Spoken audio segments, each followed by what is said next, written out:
엄마, 여기 시험지요. 문제 한번 풀어보세요. 첫째 아이가 초등학교 3학년 시절이었던 듯하다. 바쁜 엄마이다 보니 아이 공부할 때 옆에서 살뜰히 챙겨주는 일은 거의 없었고, 대신 고맙게도 스스로 열심히 공부 습관을 유지해오던 아들이었다. 공부가 재미있는지 책상 위에서 학습하는 일이 많았던 아들. 그런데 그날은 무슨 일인지 엄마에게 문제를 풀어보라며 시험지를 내미는 거다. 수학 문제인가? 아니면 영어 문제인가? 도대체 어떤 문제에 막혀 엄마에게까지 SOS를 요청하는지 궁금했다. 그렇게 시험지를 확인한 난 깜짝 놀라지 않을 수 없었다. 시험지 안에는 아들이 직접 출제한 문제들이 들어있었다. 아들이 좋아하는 밥, 좋아하는 과목 등을 묻는 문제들이 나와 있었는데, 무엇보다 별표 표시의 다음의 문구가 눈에 띄었다. 7문제 모두 맞췄을 경우에 부모 자격증을 수여하겠다는 것이었다. 이 시험 문제는 엄마에게뿐 아니라 아빠에게까지 동일하게 주어졌다. 아이의 깜짝 이벤트 사건. 그런데 이 이벤트가 엄마에겐 참 많은 것들을 생각하게 해주었다.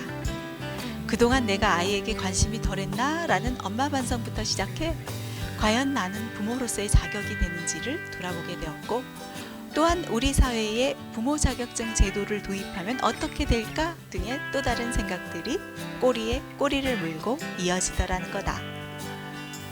자격증이 판을 치는 시대. 자격증 취득에 열을 올리는 이들이 생겨나면서 온갖 종류의 자격증들이 속속 등장하고 있다. 여기에 가세해 부모 자격증까지 이어지게 된다면 가뜩이나 저출산 문제가 심각한 상황에서 어떻게 될까? 부모 자격증이라는 게 참 애매한 게 아이 한 명 한 명마다의 특성과 발달이 다르고 돌발 상황들도 생겨나기에 어렵고 복잡할 수밖에 없다는 것이다.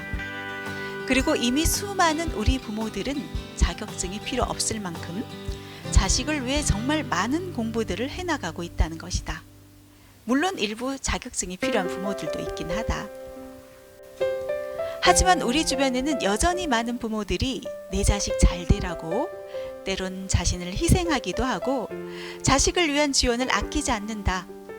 요즘 부모들에게 나타난 또 다른 현상들이라면 내 아이를 위한 공부 열풍이 일고 있다는 것이다. 한 예로 육아교육 서적을 뒤적여가며 공부해 나가는 부모들이 늘고 있고, 출판업계에서도 관련 서적들이 줄을 이어 출간되고 있다. 또 TV 프로그램은 어떤가?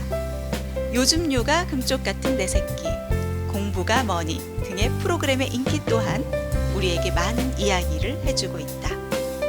TV 속 다른 아이의 사례를 통해서라도 금쪽 같은 내 아이를 위해 지금 필요한 것은 무엇인지, 부모로서 어떤 노력을 해나가야 하는지를 우리 부모들은 끊임없이 배워나간다. 바쁜 와중에도 TV 속 멘토를 찾고 자식들을 위한 공부에 기꺼이 시간을 투자하고 있다. 하지만 자식 공부만큼 명확한 답이 없으며 그래서 자주 헤매게 되는 공부도 없는 듯하다. 챗 GPT에게 물어보면 그 답을 자세하고도 명확하게 알려줄 수 있으려나? 오픈 AI의 인공지능 대화형 챗봇 챗 GPT가 연일 화제다. 이에 누군가는 머지않아 인공지능이 인간을 대체하는 시대가 올지도 모른다며 우려의 시선을 보이기도 하고, 누군가는 인공지능이 대체하기 힘든 영역을 찾아 앞으로의 미래를 준비해야 한다 말하기도 한다. 분명한 건 제 아무리 인간과 대화하고 척척 글을 써내고 어떤 문제에 대해 답변을 제시하는 챗봇이라 할지어도 내 아이를 위한 부모의 역할에 대해 명확한 답을 제시하지는 못할 것이라는 거다.